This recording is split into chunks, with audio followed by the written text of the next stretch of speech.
Welcome to Fiery Smart Support.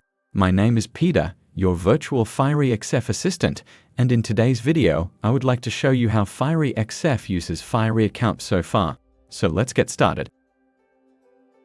Fiery Account is a way to authenticate and get access to Fiery applications. This is relevant for Command Workstation later than 7.0.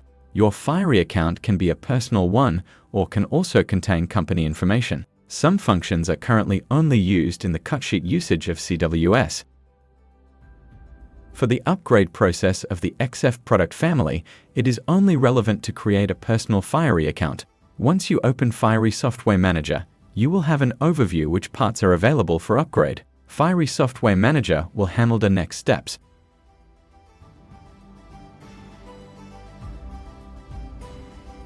Logging and using your Fiery account is possible with a password or verification code that is sent to your email address.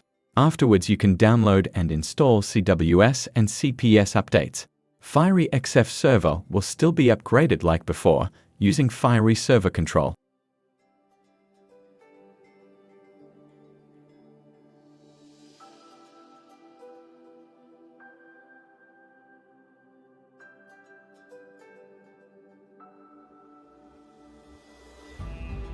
And this is how you have access to all updates of Fiery XF and its components. Thanks for watching.